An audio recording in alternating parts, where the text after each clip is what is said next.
Greetings, adventurers, and welcome back to the Sanctum Sanctorum. Today, I've put together a DM's guide to group longevity. Basically, how to keep your D&D group coming back week after week, month after month, year after year. And with the same people, hopefully. That is something that anyone who has played D&D over the last 40 years knows is a difficulty. There are some amazing people out there that have kept groups together, not just for a few years, but for decades. Some for almost the entire span of D&D's existence. And those people are few, far between, and utterly amazing. But they are the exception. There is no end to almost the anecdotal joke that is, well, we played for about a week and then we played once and then we never got back together again. Or we got to one point and then it just all fell apart. It happens again and again, and with the internet and the software out there today, it's become easier and easier to maintain a group, particularly over the internet, but it's still a difficult task, and it's something that you need to put some work into and some definitely some tools, some skill sets into. So that's what I'm going to share today, what I've learned over the last few years playing 5th edition, and the fact that my group has been together for over 4 years now, heading into its 5th year, and that is pretty impressive for me. Pretty happy that that's been something we've been able to accomplish, and I'm going to share to you how my group works and then how that can be applied more generally to you. So my group meets every other week. They meet at my house every time. We have food prepared, which I do every time. And so we at a specific time, 6 p.m., everybody knows to be at my house. They're going to eat some food. We'll get started, maybe do some chit chat, go over a brief recap, and then we'll dive into it for 3 to 5 hours. That's how it's going to be. We do it every other Friday. It's right after everybody who comes home from they go directly from their job to my house. We've planned it out this way, and we've worked it that way for 4 years. Now, what happens when somebody isn't able to come for whatever reason? Well, you got dogs at home that you need to take care of because your spouse is out of town. Well, that's it. You got family in that you need to visit with. Hey, number one rule, family first. Whatever the excuse or the need is, do not get upset. People have lives. The second you start getting picky and irritated that people aren't going to be able to show up because it's ruining how you've planned everything out, because you plan that next session to be around that character's narrative or backstory, or they're really needed to be key to the challenges and encounters you've plotted out, let that go. That's your ego talking.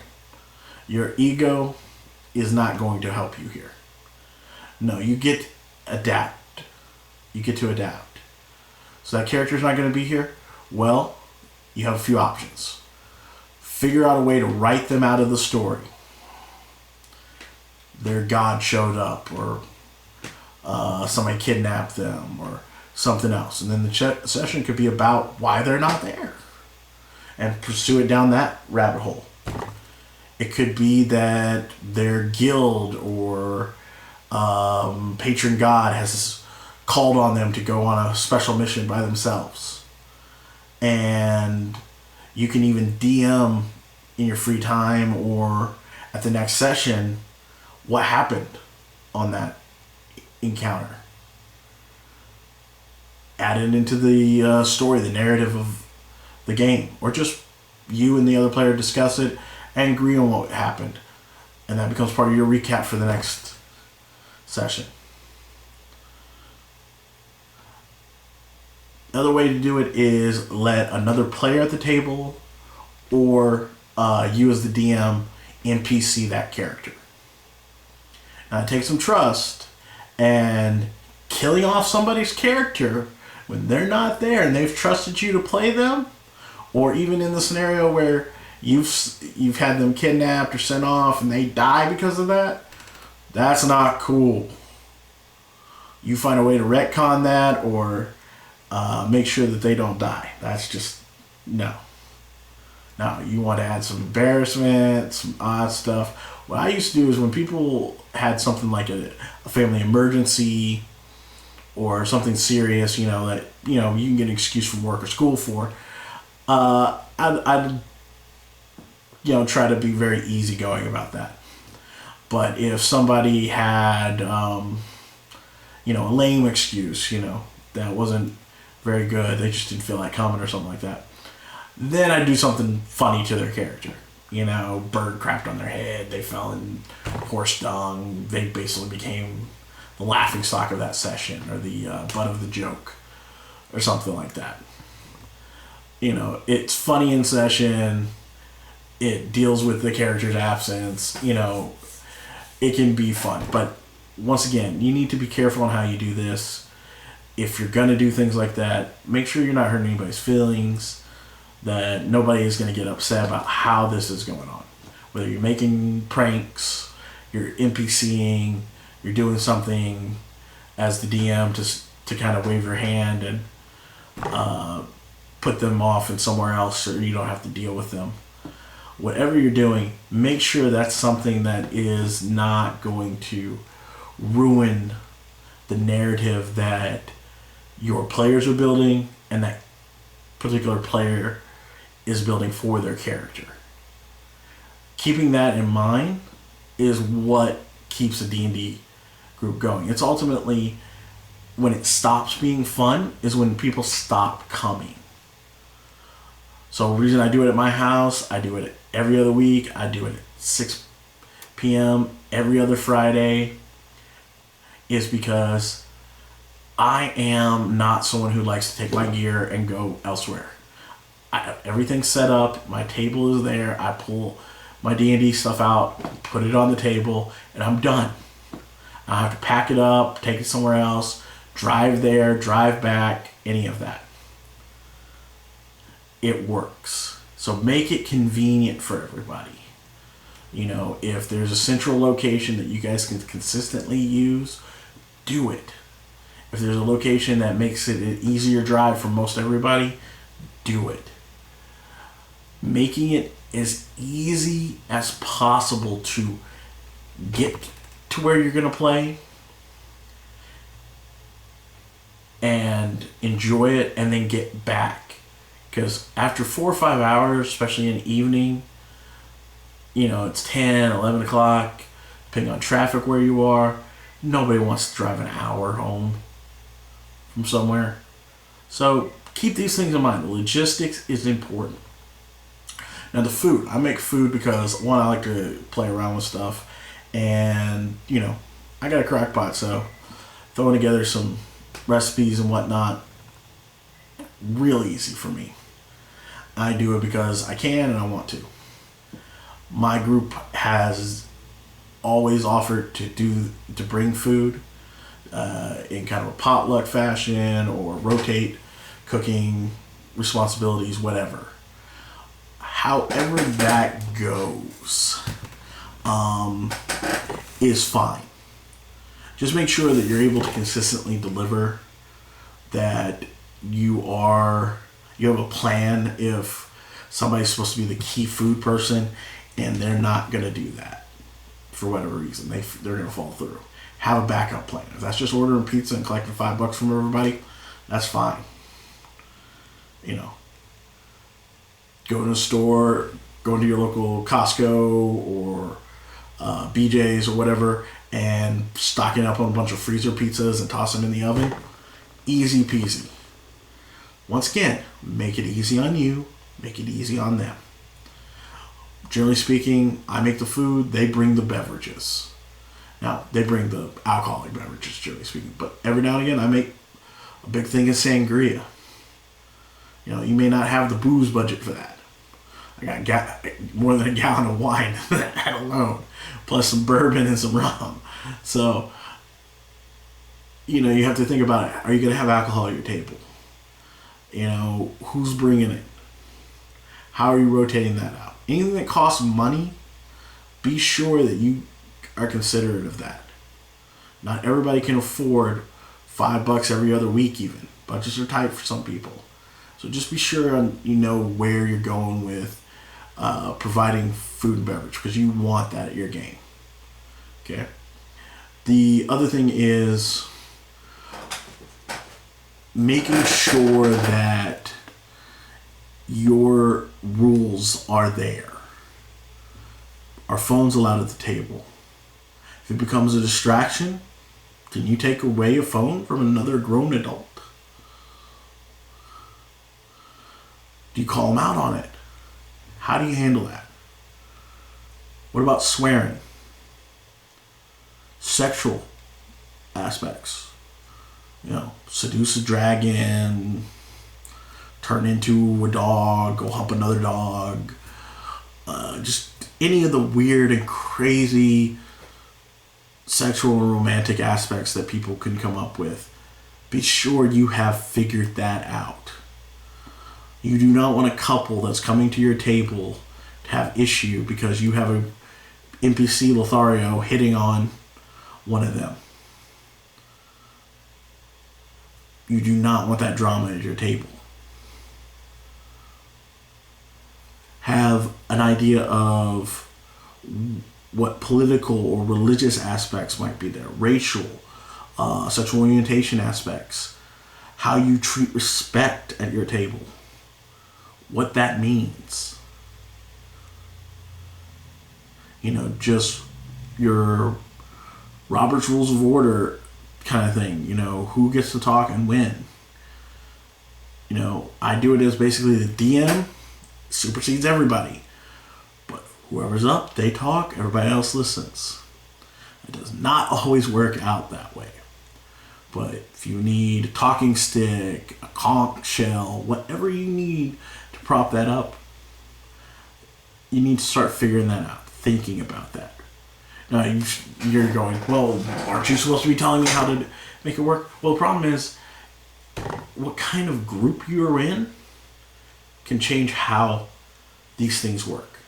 And it's particularly if you're using something like Fantasy Grounds or Roll20 or a Zoom or Skype meeting kind of setting online to run your game, you might have the ability as DM or the administrator to mute people, to have private direct chat aspects that can help facilitate communication at the table. But if you're having that face table paper game that I run, how do you handle private or details you don't want the rest of the group to know because they're going to metagame it? Do you pass notes? Do you do a whisper? Do you take somebody out of the room? How do you handle that? Basically, when you want a D&D group to succeed, it's about being two things: consistent and adaptable. Every time you have a session, everybody knows how it's going to go. Maybe they don't know what encounter you're going to roll, or how the social's going to be, or what surprise, or that Asmodeus was their friendly barkeep the whole time, leading them down the path of evil. All that's in the game. But when they show up to play D&D, one, you're ready, you're prepared, and you have already established what food, how, if, when, and what food is going to be available. If, when, or how beverages are going to be there, particularly alcoholic beverages. The same thing for dessert. If you're going to run dessert, God forbid I run a D&D without dessert. The missus would kill me. That is, in and of itself, key here. I like to run pretty much all these details so everybody doesn't feel the burden of being responsible for it. If they flake out, they don't ruin it, because if I can't show up, the game ain't happening anyways. And since I pretty much live for my D&D games, that's not gonna happen. D&D does not get canceled because of me. And that's another thing. Do not be the reason D&D gets canceled. I cannot tell you how many times the missus has come home from work frustrated with something and is going, "Oh God, I cannot wait to kill something in the game. I can't wait to destroy something." And that's not just your spouse, that's your other players. The stress of the week can go away in that game, or it can be vented. You provide a world where all of that can happen. Where they can vent their stresses or their worries or their anxieties, or put them aside, where they just vanish for just a little while. And anybody who's ever dealt with serious problems knows how good that feels. And when you can give them that consistently week after week, they will come back for it. When you provide them a narrative tale where they get to be a hero, bold, strong, powerful, in control, they get to dictate the rules of reality, the lay of the land. They get to do things that they could not do on a daily basis. That is so much fun.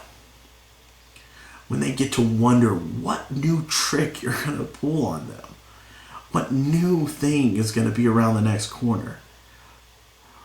Even if they've played the same module or adventure, it is never the same with a different DM.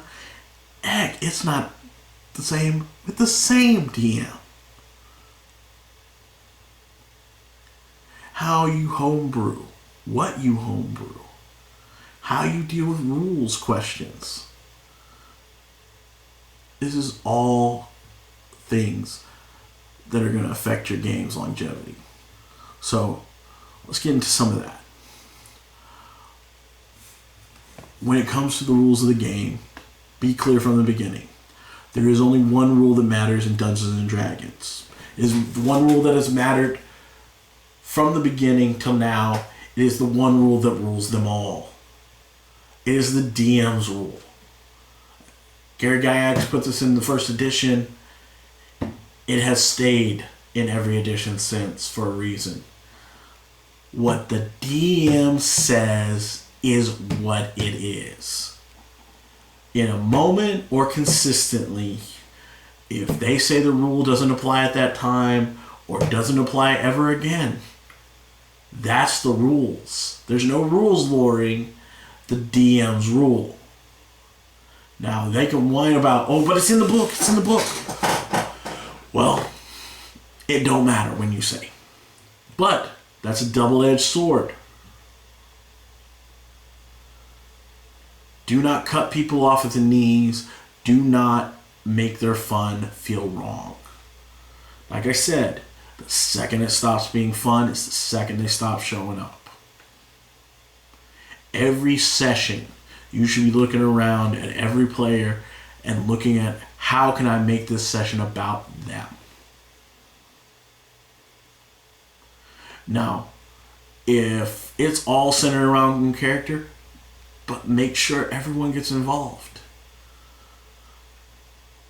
You start doing heavy RP, and you got a murderous intelligence 6 barbarian in the corner who cannot do that, doesn't really contribute much, and isn't very much of an RPer, is more of a murder hobo. They're not having fun. So, well, shady folks took him to the side and got him fought, got them in an impromptu fighting club. You know how those rich folk like to do. Secret organization or kidnapping them and fighting off the villains. Whatever the case may be, give them a little bit of fun on the side. Don't get so focused on the overarching plot or that this is the session for this one particular player that you ignore making it fun for everybody else or stop them from having a voice in this. There's times where you haven't made something up. Don't make it up. Let the player decide what it is. This is your hometown. You tell me what's here. What's it look like? Let them world build. Save yourself the trouble. The more immersed and involved they become in establishing the rules, the world, their character choices, the more they will love what they're doing. The more fun they will have, the more they want the group to be successful. So when you tick off somebody, and you will, when you disappoint somebody, you will, when you undermine something that somebody wanted to do, which you will, that other player that you've helped love this game, who really, really wants it to keep going, it's going to be the one talking that person out of leaving. They'll be the one that talks him to come talk to you so you can figure out how to overcome your mistakes. And remember, admit when you're wrong. Change the narrative, retcon things, whatever you need to do that works to make sure that you are not railroading your players and boring them out of their minds or frustrating them or just taking away one of the best parts of the game, and that is just the infinite possibility of choices. It is supposed to be fun. It is supposed to be the greatest game ever because it is. If you take away their ability to have fun, then you're taking away your ability to have fun. I like being a player. I don't know if I can ever go back to being a player though. Not long term. Because being a DM, I get to set the stage. I get to turn that 3-line backstory they gave me, barely anything, and have them feel a knife blade in their back with that criminal background and say, "Remember me, boy? Well, the Blackhearts remember you. Steve Skildon in their old hometown has come to collect a pound of flesh because they left things in a bad way." Whatever they give you for a backstory, whatever they've done, you have control over. And if they write a beautiful, long, detailed backstory, that is something. Let them world build. Let them bring that to you. You can mess that up any way you want. Think of it like being a genie. Oh, it doesn't matter how carefully you word your wish. No matter how majestically you craft your backstory to be without surprise or derision or embarrassment or whatever kooky way you want to affect that player or have their past come back and haunt them. A great way to do this, even in a really nice way, is your player is the only one who has parents, has a home, has siblings. It's that Ron Weasley moment where Harry Potter, the orphan, is sitting in a room with all these loud people at a big table full of family having a meal together. Something he's never experienced. The drama you can create, even in that peaceful, happy moment, for a group of adventurers who've never known family or known too much tragedy, can be poignant, it can be emotional, it can be fun. So even in the most basic and boring backstories, or even the most exciting ones, you can find pivotal linchpins and ways to twist that, to tie it into your overarching narrative. Somebody's known no tragedy in their whole life. And your family just got killed by the big bad. How does that make you feel? Once again, be careful with these because you can alienate players. But if they're having fun, they're excited, they're intrigued by what you do with their backstory, that is when you've got them. Hook them with surprise, with innovation, with creativity, in how you manipulate their backstory, how you manipulate their character history. Encourage them to play their character. Because that immersion, that commitment, that desire to come back and really find out what the next part of that story is what's driving them to make that effort and that sacrifice to be at the table. There are some people who come to a table hurt and broken. There are other people that's stressed and tired and exhausted. And there's just generally other better things to do. But when people come to your table every other week or every month, again and again and again, they come there for a reason. Because no matter how tired, no matter how inconvenient, no matter what else they might have had available to them, your game was worth coming to. So I hope I've helped you kind of figure out how to keep your game going, how to be consistent while being adaptable, how to make allowances for absent players, how to set your rules to be ones that are suitable for everybody and keeps to that key point of everyone having fun. How to balance the rules as written, the rules as intended, and the rules as you want them to be. That requires some fairness, some thought, context of the game and your players, and making sure that the game stays fun. Because no matter how you surprise, no matter how you traumatize, no matter how you run your game, if you're not consistent, adaptable, and fun, people will not come back. But when they do, no matter how much you doubt yourself, no matter how much you feel like an imposter at that table, try to remember, they've come back again and again. There's something worthwhile there.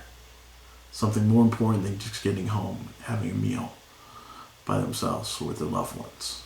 Something more important than getting to bed. That story, that narrative you weave together, has become a part of their life, something of value. And you make that possible. Now, for me, being a DM has been a lot.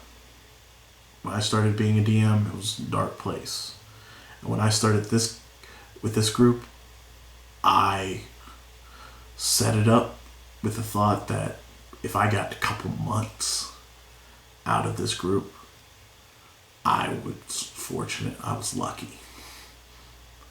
4 years. 4 years of consistent play. Consistently coming back to my table. I don't think I give my players gifts every now and again. A t-shirt here for the group, or, some novelty item that, I can afford to give to show my appreciation. But there's really nothing I can say or do that can really measure the appreciation I have that they come back again and again and let me DM. Because when I sit at that table, I never feel like it's good enough, that I measure up. I see the mistakes, I see the flaws, I see where I went wrong, where I didn't do enough. And what keeps me from falling into that anxiety or depression loop of that kind of mentality, imposter syndrome kind of thought, is that they keep coming back. They keep playing. And nobody keeps playing if they're not enjoying it.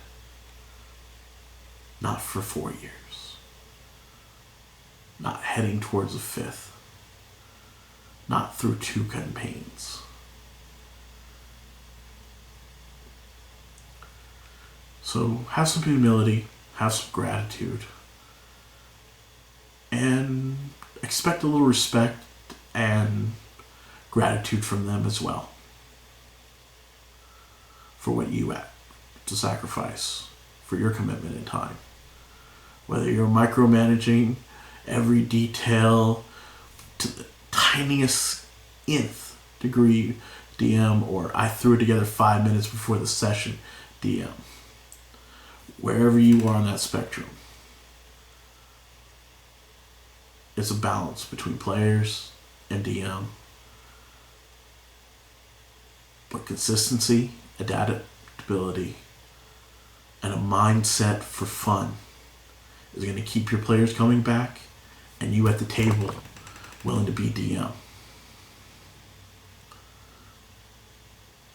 And if it ever gets boring or starts to drag, try to switch up DMs, or try to switch up campaigns, or just flip the table over and change how you're going. The world is your oyster. You are literally God in this world. You can do whatever you can imagine. Find a book, find a TV show, find a module, find whatever you need to draw inspiration from. It's all out there. There is a world of YouTubers, Facebook groups, social media. We are in the golden age of D&D. We are in the golden age of RPG. More stories have been written this year than have been written in the entirety of human history. You can find inspiration. You can find your narrative. And I hope you can find your voice as a DM. And put a group together and take that chance. I don't guarantee you 4 years. I don't even guarantee you 4 months. I got lucky. Luck is a little bit of it. No major life events or tragedies have struck to change things up for us. Well, one, I had a kid. I have a 2-year-old now. For the past 2 years, I've had to deal with that. But I have some great in-laws that help take care of my little girl when it's D&D night. I've got great players that love to play with her. And I'm adaptable at the table of letting mom go and deal with that or whatever. Unfortunately, I can't get up from the table to deal with it. But there are times where my little girl is sitting on my knee learning the game of D&D from her earliest years. In a few years, when she's ready for the game, I'm hoping I can do be a DM for her. So, like I said, adapt, grow, have fun. And if you stumble along the way and your group can't keep it together, well, it's not all on you. And you can try again. As long as you got the will, there is a way. Keep the adventure going. And I'll see you next time.